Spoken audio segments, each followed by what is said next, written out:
horror o droga na hindi angkop sa mga bata.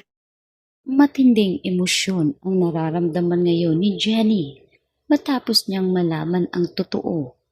Masama ang loob niya sa kanyang mga magulang sapagkat tila pinagkaitan siya ng katotohanan.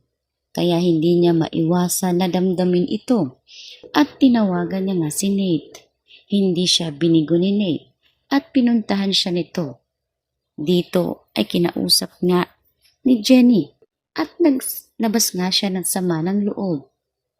Sa pagkakataong ito ay ipinaliwanag mabuti ni Nate na baka may malalim na dahilan kung bakit hindi agad inamin nitong si Minchi at Perry ang totoo. Baka meron lamang silang dapat protektahan para hindi mapasama itong si Jenny. Lalo pa na kung ang katotohanan ay tila labag ito sa pagkatao ni Jenny. Kaya naisip nga ng dalaga na bumalik sa kanila at humingi nga ng tawad sa kanyang mga magulang. Ngunit ang mas importante dito ay nais ngang malaman ni Jenny kung sino nga ba ang kanyang tunay na ama. Dito, tinanong ni Jenny si Minchi kung sino nga ba talaga ang lalaki sa buhay nitong si Minchi noon. Subalit natakot itong si Minchi at halos hindi ito makatingin ng diretso sa kanyang anak. Ngunit dito siya inalalayan ni Perry na para bang sinabi na ni Perry kay Minchi na dapat nang malaman ni Jenny kung sino talaga ang kanyang tunay na ama. Dito ay hindi nga masabi-sabi talaga nitong si Minchi ang katotohanan kahit na nasa harap niya na si Jenny. Kaya mismo si Jenny na ang nakaalala kung sino nga ba talaga ang lalaking nalilink noon sa kanyang ina. At dito pumasok sa isip niya na itong si Dio Halari. Hindi na nakatanggi pa si Minchi at tumango na lamang ito at humingi ng tawad. Kaya naiintindihan ni Jenny. Subalit, hindi niya lang matanggap na matagal na panahon na hindi inamin sa kanya ni Minchi ang totoo. Kaya sa pagbabalik nila sa kanilang bagong tahanan, ay para bang nanglalamig si Jenny dito kay Minchi. Hindi maiwasan ni Perry na malungkot, lalo pat baka may magbago na mula mang malaman ni Jenny ang totoo. Maiyak-iyak nga itong si Perry. Ganun pa man ay nilalabanan niya ni Perry ang katotohanan. Sa kabilang banda, dito na nga mas lalong lumalala ang sitwasyon nitong si Amelia. Lalo pat nakausap na ni Dara ang doktor na wala na umanong balak pa si Amelia na magsagawa ng chemotherapy dahil sa kanyang stage 4 na cancer. Ngunit hindi papayag si Dara sa desisyon ng kanyang ina. Kaya gagawin niya umano ang lahat para madugtungan pa ang buhay ng kanyang ina. Kaya tinanong niya ang doktor kung saan pwedeng magkaroon ng chemotherapy para sa kanyang mother-in-law. Anya ng doktor na sa Japan umano ito isasagawa. Kaya nagulat itong si Dara dahil medyo may kalayuan at kinakailangan pa nilang lumayo dito kay Megan. Sa pagkakataong ito ay kakagatin ni Dara ang oportunidad para gumaling pa ang kanyang ina. Kinausap ni Dara itong si Amelia. Subalit desidido na si Amelia na wala na talaga siyang balak pang magpagaling. Sa kadahilanan na ayaw niya na ring lustayin pa ang pera na pwede niya pang ibigay sa kanyang mga apo. Masyado na umano siyang matanda at masaya siya na nalaman na rin ni Jenny ang totoo.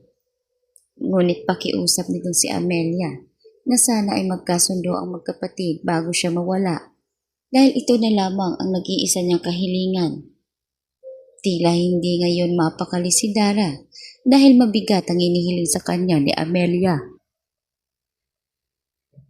Kaya kinausap ngayon ni Dara ang kanyang anak na si Megan na kung ito na ang huling kahilingan ng kanyang lola Amelia ay mas mainam kung pagbibigyan niya na ito. Sa huli naman ay tanging si Jenny na lamang ang kanyang kaisa-isang kapatid masasandalan. Ngunit labag sa kalooban ni Megan ang hinihiling ng kanyang ina dahil masama umano ang loob niya kay Jenny. Lalo't magiging karibal niya pa si Jenny sa lahat.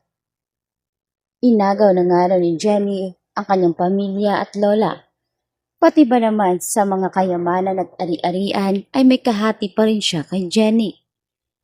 Ngunit tila napabuntong hininga na lamang itong si Dara dahil hindi matanggap ni Megan ang kanyang kapatid sa ama. Samantalang nang malaman nga ni Jenny na isa siyang halari, ay dito niya sinusubukang kausapin si Megan.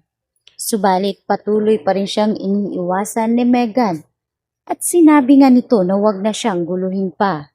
Masyado nang masalimuot ang nangyayari, kaya wag na nga lang dumagdag pa ito.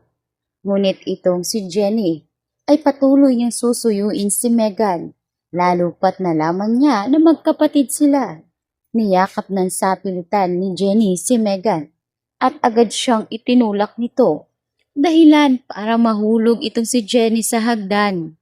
Kaya naman agad ngang nag-alala itong si Megan at sinabing kasalanan umano ito ni Jenny dahil masyado siyang mapilit. Kaya naman napaluhan na lamang itong si Megan.